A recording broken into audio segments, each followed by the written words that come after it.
Hello students. देखिए बेटा, हमने लास्ट क्लास में अपना जो डिस्कस किया था वो डिस्कस किया था कि अगर कोई भी करंट कैरिंग कॉइल हमारी किसी भी मैग्नेटिक फील्ड में रखी हो, ठीक है, तो उस पर एक यहाँ पर फोर्स लग रहा था। जो फोर्स था, जो अपोजिट आर्म्स में ये हमारे पास में इक्वल और अपोजिट लग रहा था, ठीक है। और just like that means it was making a couple, और due to this couple a torque was, ठीक है, यहाँ पर एक टॉर्क लग रहा था and that torque was your for i B a sine theta, you can say i a b sine theta. अगर n नंबर ऑफ टर्न्स होंगे तो ये n I a b sine theta हो जाता है। ये हमने लास्ट क्लास में डिस्कस कर चुके थे हम, राइट। और इसको N I A for n number of turns, इसको हमने मैग्नेटिक डाइपोल मोमेंट कहा था, m। अब इसी को हम यहाँ से कंटिन्यू करते हैं, ठीक है। और अगर देखिएगा टॉ मैक्स जो होगा आपका, मैक्सिमम टॉर्क का होगा जब ये थीटा आपका 90 होगा and that will be equal to N I B A, right. तो नेक्स्ट टॉपिक हमारा जरा, current loop as a magnetic dipole. Current loop होते हैं हमारे पास में, जैसे हमने ये यूज किया एक rectangular circular as a magnetic dipole work करते हैं आपके, राइट। तो देखिए हमें पता है, since we know the magnetic field at a point on the axis of a circular current carrying coil, ठीक है। कोई भी सर्कुलर करंट कैरिंग कॉइल है हमारे पास में, उसका मैग्नेटिक फील्ड आपको पता है, हमने निकाला था इसमें mu naught I A square upon में 2a² प्लस r² की पावर 3/2, ठीक है। आपको याद होगा एक ये एप्लीकेशन थी हमारी, कोई करंट के और इसके एक्सेस पे, ठीक है, किसी भी एक्सियल पॉइंट पे यहाँ पर हमने मैग्नेटिक फील्ड निकाला था, ठीक है। तो ये वही एप्लीकेशन है। तो मैग्नेटिक फील्ड किसी भी करंट कैरिंग जो कॉइल है हमारा, उसके एक्सियल पॉइंट पे B is equal to mu naught I A square upon में 2 × a² प्लस r² की power 3/2। So this B will be equal to mu naught I A square, ठीक है। Approximately I can write down this 2r³ since if a is very less as compared to r, हमने assume कर लिया तो ये इतना approximately equal हो जाएगा, क्योंकि देखिएगा a जो थी इसकी रेडियस थी, ये r इसकी पोजीशन थी यहाँ से, ठीक है। तो ये आपका अगर ज़्यादा हो ये इसके कंपैरिजन में, तो हम ये निकाल सकते थे। तो a² नेगलेक्ट हो जाएगा, r की पावर स्क्वायर और 3/2, ये r की पावर 2 और 2 कैंसिल हो जाएगा, r की पावर 3 बचेगा। तो फॉर्मूला हमारे पास में ये आएगा अप्रॉक्सीमेटली, राइट। तो इसी को थोड़ा सा मॉडिफाई करते हुए हमने लिखा है ये b which will be approximately that's your mu naught, ठीक है। कांस्टेंट जो होता है वो हमारा होता है 4π, तो हमने यहाँ पर 4π से मल्टीप्लाई और 4π से डिवाइड कर लिया, राइट। कोई फ़र्क नहीं पड़ेगा and that's your I A square upon में 2r³। तो ये 2 से 2 कैंसिल हो गया सबसे पहले तो, ठीक है। नाउ म्यू नॉट अपॉन में 4π, नाउ आई इंटू में πa² डिवाइड बाई r³ और ये 2। What's your πa²? देखिए a इसकी रेडियस थी, πr² यानी उसका एरिया हो गया सर्कल का। तो ये हमारे पास में आ जाएगा b is equal to mu not upon 4π, that's your 2i and a is the area, right, upon में r³। ये हमारे पास में मैग्नेटिक फील्ड आ गया किसी भी एक एक्सियल पॉइंट पे, ठीक है, at an axial point of a current carrying loop, कोई करंट कैरिंग लूप है, सर्कुलर लूप है, उसके एक्सियल पॉइंट पे हमारे पास जो मैग्नेटिक फील्ड आया ये आया। ठीक है ना। एक चीज़ हमने पहले ही पढ़ी है अपना, याद कीजिए, the electric field due to at axial point of electric dipole that was your E is was equal to mu not upon 4 pi epsilon naught, that's your 2p upon में आर क्यूब।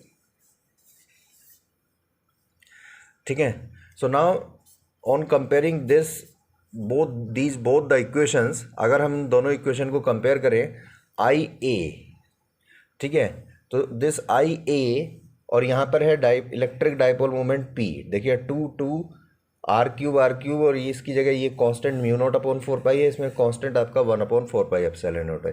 तो यहाँ पर आई ए और ये है p, electric dipole moment, तो this i a is all known as your magnetic dipole moment, जो हमने पिछले फॉर्मूले में अपने लगाया था कि magnetic m is equal to N I a या आई ए जो आया था वो यहीं से, इसी कंपैरिजन से है। तो इसलिए हमने कहा ये जो हुआ आपका ये मैग्नेटिक डाइपोल मोमेंट हो गया आपका i into a, that's your magnetic dipole moment, और ये जो आपके पास में आ गया formula that's your b is equal to mu not upon 4 pi 2m upon में आर क्यूब। तो हम ये भी कह सकते हैं कि ये जो करंट कैरिंग लूप है हमारे पास में, ठीक है, ये एज ए मैग्नेटिक डाइपोल की तरह वर्क कर रहा है। ठीक है, ये आपका मैग्नेटिक डाइपोल की तरह वर्क कर रहा है। और अगर देखिएगा और थोड़ा कंपैरिजन करें हम, तो आपको याद होगा इलेक्ट्रिक डाइपोल की वजह से जो आपका इलेक्ट्रिक फील्ड टॉर्क आता था, that was your torque tau is equal to p cross e. इसी तरीके से हमारा जो टॉर्क यहाँ पर आया है, ठीक है, that's your N I A cross B. ठीक है, और इसी एन आई ए को हम एम कह रहे हैं, एम क्रॉस डी। तो यहाँ से भी कंपैरिजन करें, देखिएगा इधर इलेक्ट्रिक डाइपोल मोमेंट तो इधर that's your magnetic dipole moment. So right, so based on these comparison we can say, ठीक है, ये जो हमारा करंट कैरिंग लूप है ये आपका क्या हो जाएगा, एक एज ए मैग्नेटिक डाइपोल की तरह वर्क करेगा। Right, now our next topic, ठीक है, magnetic dipole moment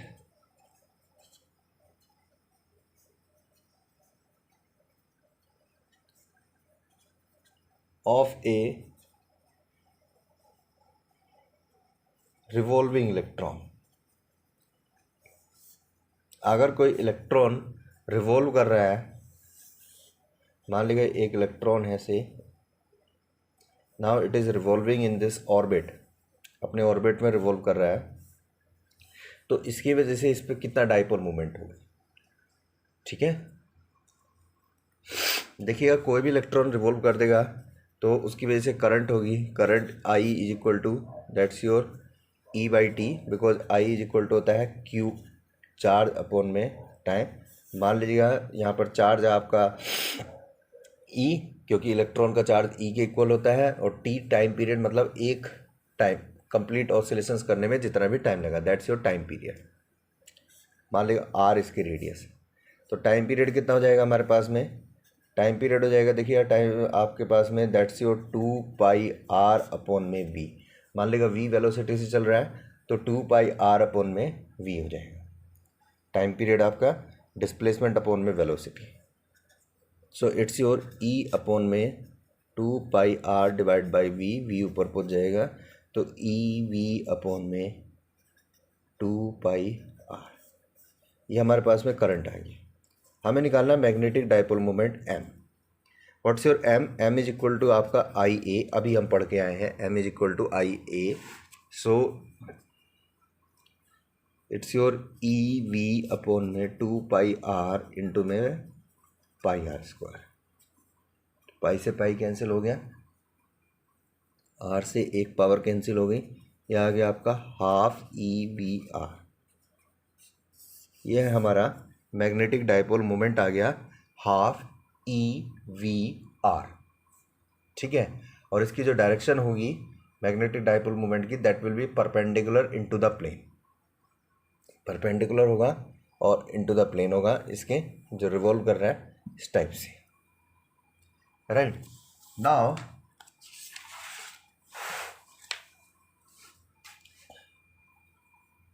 if L is the angular momentum, अगर L हमारा एंगुलर मोमेंटम है, जो भी रिवॉल्विंग इलेक्ट्रॉन है उसका, if L is the angular momentum of revolving electron, then the L will be equal to, L का formula होता है mvr, यानी m मतलब किसका, mass of electron.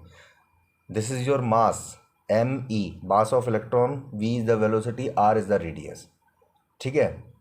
And the direction will be outward of the plane of the paper, ठीक है, बाहर की तरफ, प्लेन ऑफ द पेपर बाहर की तरफ, यानी जो आपका मैग्नेटिक डाइपोल मोमेंट लगा है हमारा m, उसकी अपोजिट डायरेक्शन में, ठीक है, that will be your angular momentum होगा। तो इसलिए हम यहाँ पर अगर वेक्टर फॉर्म में लिखेंगे m, this m is your dipole moment, ठीक है, ध्यान रखना ये m आपका डाइपोल मोमेंट है, ये आपका मास है, माइनस हाफ e, ठीक है, जो हमारा पास में वी आर था, हाँ यहाँ से, that's your V R can be written as, so therefore L upon में एम ई, तो हमने इसकी वैल्यू रख दी एल अपॉन में M E in the form of vector,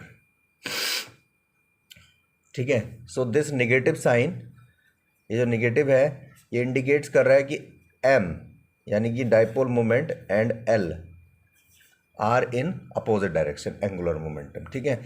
अगर हम इसका मैग्नीट्यूड लें तो m यानी dipole moment, that's will be your E L by 2me, तो ये हमारा एंगुलर मोमेंटम की फॉर्म में आ गया, ठीक है। आपको शायद याद हो, अभी हमारे आगे चैप्टर्स में आएंगे बोहर्स पोस्टुलेट्स, और बोहर्स ने कहा था कि कोई भी इलेक्ट्रॉन उसी ऑर्बिट में मूव कर सकता है जिसका एंगुलर मोमेंटम, ठीक है, मल्टीपल्स होगा हमारा किसका, h अपॉन 2 पाई की, यानी L should be equal to NH by 2 pi, where h is your Planck constant, ठीक है, जो है आपका। तो कोई भी इलेक्ट्रॉन जो रिवॉल्व करेगा वो उसी ऑर्बिट में मूव करेगा जिसका एंगुलर मोमेंटम, ठीक है, h अपॉन 2 पाई का मल्टीपल्स होगा, यानी 1h अपॉन 2 पाई, 2h अपॉन 2 पाई, राइट, इस तरीके से होगा। तो ये आपका एंगुलर मोमेंटम, अगर हम इसकी वैल्यू रखेंगे यहाँ पर, ठीक है, तो now m will be equal to e upon में 2me इंटू में nh अपॉन में 2 पाई। अगर फॉर फर्स्ट ऑर्बिट की बात करें हम, for n is equal to 1 first, then dipole moment m is equal to e upon में 2me, that's your h upon में 2 का। So this is the magnetic dipole moment of a revolving electron in your first orbit, ठीक है। तो यहाँ पर ये जो कांस्टेंट है हमारे पास में e h अपॉन में 4me इंटू पाई, ठीक है, ये आपका, इसी कांस्टेंट को हम कहते हैं बोहर्स मैग्नेटॉन, ठीक है। This constant is known as your Bohr's magneton, और जब हम इसकी वैल्यू रखते हैं then value comes your finally 9.2 into 10⁻⁻² ampere per metre square. अगर आप सबकी वैल्यू रख दोगे, ई की वैल्यू आपकी 1.6 इंटू 10⁻⁻19, एच की value Planck constant, mass of electron, pi सबकी वैल्यू रखोगे तो अब 9.2 into 10⁻24 ampere per metre square आएगा, ठीक है, डन। तो अब हम नेक्स्ट मूव करते हैं। तो नेक्स्ट जो टॉपिक हमारा वो लास्ट टॉपिक है इस चैप्टर का, और एक डिवाइस है that is said to be your galvanometer, ठीक है। एक मोस्ट इंपॉर्टेंट डिवाइस है कि आपकी गैल्वेनोमीटर। तो देखिए आपने गैल्वेनोमीटर हमने पिछले इसमें भी पढ़ा था, चैप्टर में भी पढ़ा था, गैल्वेनोमीटर का हमने यूज़ पढ़ा था, लेकिन अब हम बात करेंगे गैल्वेनोमीटर की, and that is said to be your moving coil galvanometer, MCG। तो what is your moving coil galvanometer, ये क्या है आपका galvanometer? Galvanometer is a device which is use to detect the current in a circuit, ठीक है। किसी भी circuit में करंट फ्लो कर रही है तो उसको डिटेक्ट करने के लिए आप यूज़ करते थे गैल्वेनोमीटर को, ठीक है, जो हमने व्हीटस्टोन ब्रिज में भी यूज़ किया था, मीटर ब्रिज में भी यूज़ किया था, सब में यूज़ किया था, ठीक है। तो galvanometer is a device which is use to detect the current in a circuit, ठीक है। The neutral position of pointer is always in middle of the scale, ठीक है, and not on the left end not on the right, ठीक है। ना ही तो आपका left में होती है ना ही राइट में होती है, हमेशा आपकी सेंटर में होती है। और अगर आपका जो point depending on the direction of current the pointer direction is either to right और लेफ्ट, ठीक है, विल गेट्स डिफ्लेक्टेड, तो डिफ्लेक्ट होगी आपकी। तो मूविंग कॉइल गैल्वेनोमीटर क्या है, सिंपली अगर हम बात करें तो moving coil galvanometer is a device, ठीक है, which is use to detect the current in a circuit, ठीक है। What is the principle? Principle इसका वही है जो अभी हमने लास्ट क्लास में आपको मैंने पढ़ाया था। It's working is based on the fact whenever a current carrying coil is placed in a magnetic field it will experience a torque, ठीक है। So what is the principle? When a current carrying coil is placed in a magnetic field then it will experience a torque, ठीक है, उस पर एक torque लगेगा at the magnitude of the torque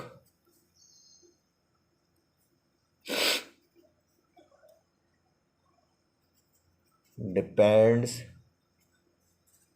on the current, उस current पे depend करता है। तो आपको पता है टो इज इक्वल टू हमारा NIBA साइन थीटा आया था। अगर ये NBA number of turns, magnetic field और एरिया ये सब आपके कांस्टेंट हो, ठीक है, also sine theta, then you know this torque depends on your current पे डिपेंड करेगी, राइट। अब बात करते हैं इसकी कंस्ट्रक्शन की। देखिए कंस्ट्रक्शन क्या होती है, सिंपली कंस्ट्रक्शन है इसकी।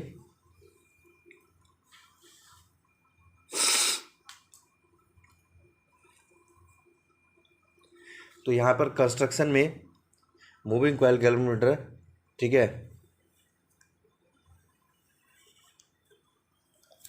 सर्कुलर लूप, ठीक है, which is pivoted at its centre. Pivoted का मतलब होता है बेटा किसी को फिक्स नहीं करना और जैसे उसको किसी पॉइंट पे कांटेक्ट करके हम छोड़ देते हैं, यानी वो फ्री टू रोटेट हो जाता है। इसका एक एग्जांपल मैं आपको बताऊं, आपने देखा होगा जो जनरली जो गाड़ियों में जो टॉयज रखे होते हैं आगे, ठीक है, डॉग्स या वो कोई भी ठीक है, जो डॉल्स रखी होती है या डॉग रखा हो, वो जो होता है आगे जो उस पर रखा होता है वो फ्री टू मूव करता रहता है। या जो हमारे पास में आपने देखा होगा जो लाफिंग मुद्दा होता है जिसका हाथ इस तरीके से हिलता रहता है, ठीक है, that is set to be your pivoted, ठीक है, वही आपका पाइवटेड होता है। तो there is a current carrying this coil, ठीक है, ये करंट कैरिंग कॉइल जो एक कनेक्टेड होती है किसी भी सर्किट से, हम घर से कनेक्ट कर देंगे। Circular coil is placed and pivoted at its center, and this is placed between the two strong poles of a magnet.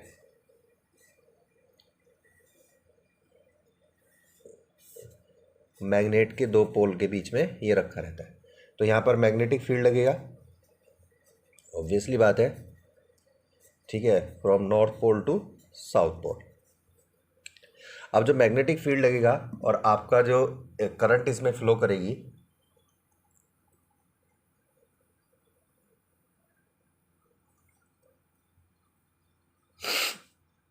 ठीक है, वो हमेशा क्या रहेगी आपकी, always it will be your in perpendicular, क्योंकि करंट आपकी इस तरीके से टेंजेंशियल डायरेक्शन में फ्लो करे, इसमें तो थीटा जो होगा इस केस में हमारा वो हमेशा 90 डिग्री होगा, यानी जो टो आएगा हमारे पास NIBA आएगा, राइट। ये हमारे पास में इसके साथ इस सर्कुलर कॉइल के साथ एक हम पॉइंटर अटैच कर देते हैं जो कि हमें डिफ्लेक्शन देता है स्केल पे,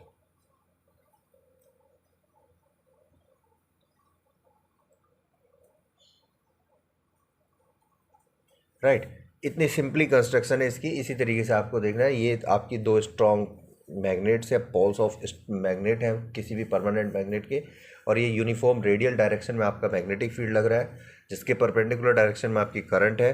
तो यहाँ पर आपका जो करंट में यानी एरिया कंपोनेंट है भी आप कह सकते हैं, ये आपका थीटा आपका 90 हो गया, ठीक है। अब अगर देखिएगा इस सर्किट में अगर करंट हम फ्लो करेंगे, मान लीजिए यहाँ से या हमने एक्सटर्नल किसी भी डिवाइस से जिस सर्किट को हमने मेज़र करना है कि आपकी इसमें करंट है या नहीं है, ठीक है, हमने उसके साथ इसे कनेक्ट कर दिया, ठीक है। सपोज फॉर एग्जांपल उस सर्किट में करंट नहीं है, तो इस जो लूप है हमारे पास में, जो ये सर्कुलर लूप, इसमें करंट नहीं जाएगी। बट अगर उस सर्किट में अगर करंट है, तो वो जो सर्किट करंट कनेक्टेड है, तो दिस करंट कैरिंग जो हमारे पास कंडक्टर है यानी कॉइल है हमारे पास में, इसमें आपकी करंट फ्लो करना स्टार्ट करेगी। जैसे ही इसमें करंट करना फ्लो कर स्टार्ट करेगी, ये करंट कैरिंग कंडक्टर बन जाएगा, राइट। और ये करंट कैरिंग कंडक्टर किसी एक मैग्नेट के बीच उसमें रखा हुआ है, यानी हमारे पास में जो प्रिंसिपल है, if A current carrying conductor is placed between the magnets यानी मैग्नेटिक फील्ड, तो इस पर एक टॉर्क लगेगा। ड्यू टू दिस टॉर्क ये जो कॉइल है ये आपकी रोटेट करेगी, क्योंकि ये रोटेट कर सकती है, ये पाइवेटेड है, ठीक है। जैसे ये रोटेट करेगी, इसके साथ में ये पॉइंटर अटैच है, जब ये रोटेट करेगी तो पॉइंटर भी आपका रोटेट करेगा, ठीक है। और आपको यहाँ पर स्केल पे डिफ्लेक्शन पता चल जाएगा, ठीक है। This is the working principle of your moving coil galvanometer. So एक बार फिर से रिपीट कर रहा हूँ, when the current flows through the coil, जो कॉइल है हमारे पास में, इसमें जैसे ही आपकी करंट फ्लो करेगी, ठीक है, due to the principle of whenever a current carrying coil is placed in a magnetic field, it will experience the torque. So this coil will also experience the torque, or due to this torque it will rotate, and as it will rotate, जैसे ही आपका ये rotate करेगी, तो rotate करने की वजह से आपका इसमें क्या हो जाएगा, जो पॉइंटर है, ठीक है, the pointer attach with the coil is will also rotate and will gives the deflection at the scale, और ये आपका डिफ्लेक्ट हो जाएगा। इससे आपको पता चल जाएगा कि उस सर्किट में करंट है। अगर ये नहीं है, डिफ्लेक्ट होता है, तो इसका मतलब करंट नहीं है, राइट। तो हमारे पास में जो टॉर्क है, maximum torque, that's your NIBA आएगा, क्योंकि मैग्नेटिक फील्ड हमेशा रेडियल डायरेक्शन में लग रहा है, तो B और A के बीच का जो एंगल हुआ वो आपका थीटा 90 हो गया, ठीक है। लेकिन हमारे पास में देखिए यार, जो टॉर्क है, सिंस ये रोटेट कर रही है और रोटेशनल की वजह से एक टॉर्क लगता है, दैट्स योर, ठीक है। टॉर्क का जो फॉर्मूला है, actual formula, that's your K phi, where K is the torsional constant, ठीक है। ये हमारे पास में हमने लास्ट क्लास 11th में चैप्टर 7th में पढ़ा था। टॉर्क का formula K phi, where phi is the angular momentum, angular displacement आप कहते थे, ठीक है, that's your angular displacement, and K is your torsional constant. तो अगर हम दोनों की वैल्यू को पुट करते हैं यहाँ पर, NIBA, ठीक है, is equal to K phi, so this phi will be equal to NIBA divide by K। तो हम अगर इसे ऐसे लिखें, NBA अपॉन में K इंटू I, देखिएगा सिंस, तो यहाँ पर हमारे पास में एक ऑब्जर्वेशन आए, सिंस देखिए N is the number of turns, जो नंबर ऑफ टर्न्स है हमारे कॉइल के, वो तो कांस्टेंट रहेगा। जो कॉइल हम यूज़ कर रहे हैं, कॉइल तो हम बार बार चेंज नहीं कर रहे हैं, ठीक है, तो N नंबर ऑफ टर्न्स उसके कांस्टेंट रहेंगे। B is the magnetic field, magnetic field हमने ऑलरेडी कांस्टेंट कर दिया, क्योंकि हम एक परमानेंट मैग्नेट यूज़ कर रहे हैं, ठीक है, उसकी वजह से जो भी लगेगा वो आपका कांस्टेंट मैग्नेटिक फील्ड लगेगा। A is the area of cross section है। अब जो भी कॉइल यूज़ कर रहे हैं उसका एरिया ऑफ क्रॉस सेक्शन एक जो रहेगा वो कांस्टेंट रहेगा, जब तक कॉइल आप चेंज नहीं करेंगे। K टॉर्सनल कांस्टेंट है, ये आपका ये भी कांस्टेंट रहेगा जब तक हम इसका जो जिस स्प्रिंग पे ये पाइवेटेड है आपकी सर्कुलर कॉइल, जब तक वो हम स्प्रिंग चेंज नहीं करते हैं, ठीक है। तो now the only variable thing is your i. I आपकी वेरी कर सकती है एक सर्किट से दूसरी सर्किट में, एक में कम करंट हो सकती है, दूसरे में ज़्यादा हो सकती है। ठीक है, तो हम ये भी कह सकते हैं दिस फाई जो हमारे पास में डिफ्लेक्शन आया ये डायरेक्टली प्रोपोर्शनल टू आई हुआ। यानी अगर करंट ज़्यादा इंक्रीज होगी, जितनी ज़्यादा करंट होगी उतना ज़्यादा डिफ्लेक्शन होगा, जितनी कम करंट होगी उतना ही कम आपका डिफ्लेक्शन। ठीक है, so the deflection produce in the galvanometer coil is always is proportional to the current flowing through it, right? Now come to the sensitivity of galvanometer। देखिए सेंसिटिविटी मैंने आपको पिछले चैप्टर में भी बताया था, ठीक है, जब हमने पोटेंशियोमीटर पढ़ा था। What is sensitivity? ठीक है,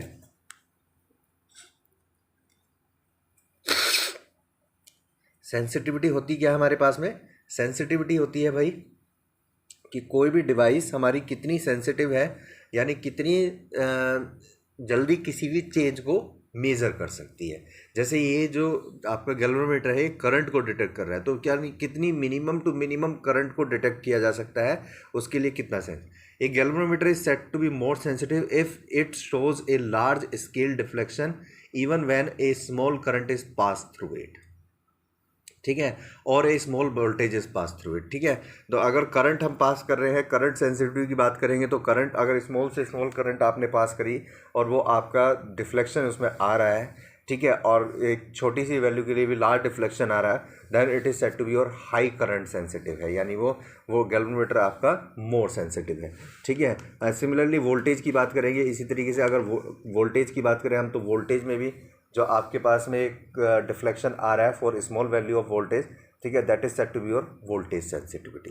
ठीक है, तो ये हमारे पास में दो टाइप की सेंसिटिविटी होती है, एक current sensitivity i s, that's your phi upon में i, and voltage sensitivity v s, that's your phi upon में वी, और v also can written as i into are.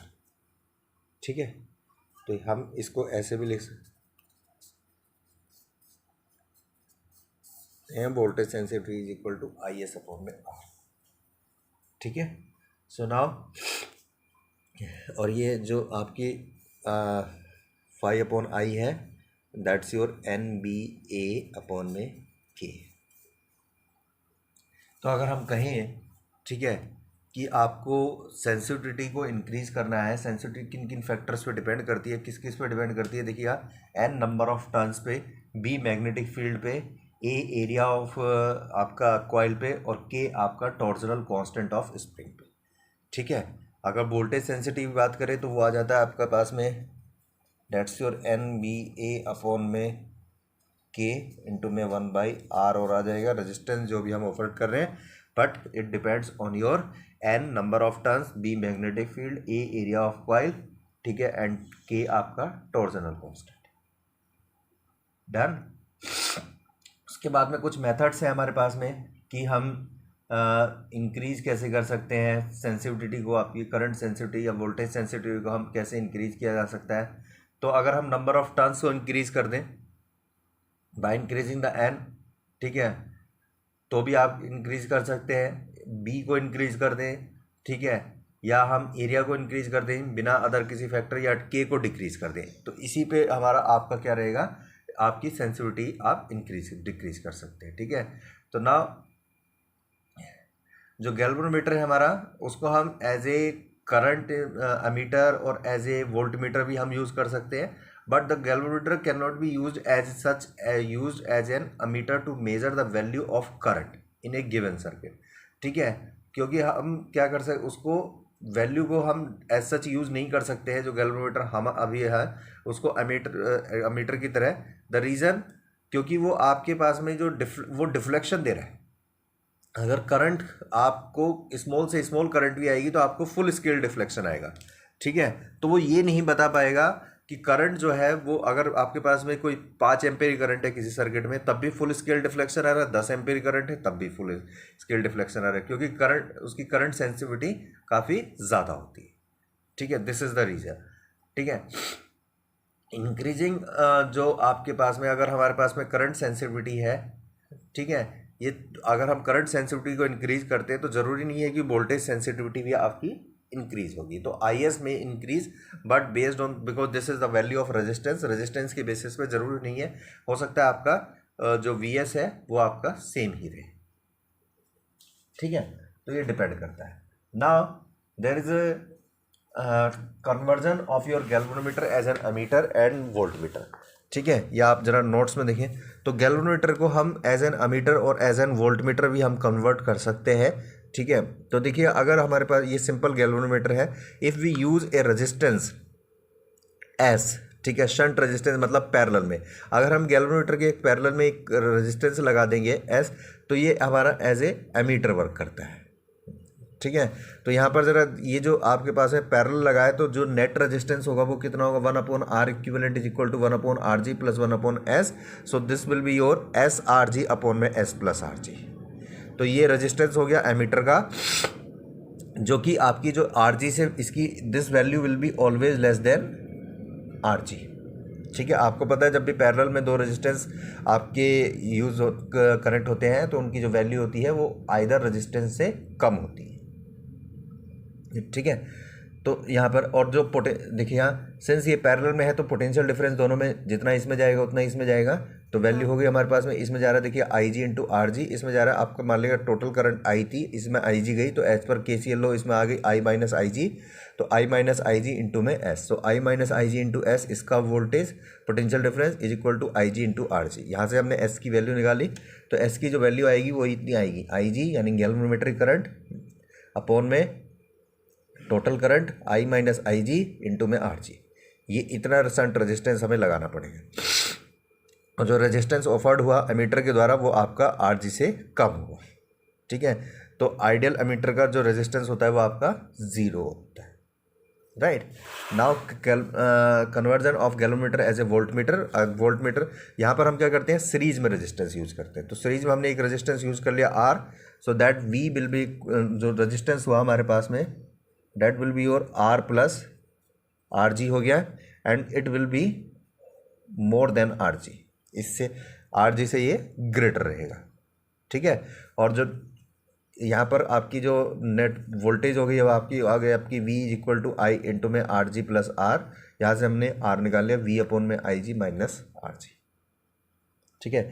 तो यहाँ पर जो रेजिस्टेंस ऑफ वोल्ट मीटर होगा that will be greater the resistance of galvanometer, ठीक है। And higher the range of the voltmeter larger will be its resistance, जितनी ज़्यादा आपकी वोल्ट मीटर की रेंज होगी उतना ज़्यादा आपका उसमें रेजिस्टेंस ऑफर्ड भी ज़्यादा होगा। तो this is just a comparison, ये हमारा लास्ट टॉपिक था, ठीक है। यहाँ पर ये आपका चैप्टर पूरी तरह समाप्त होता है, राइट।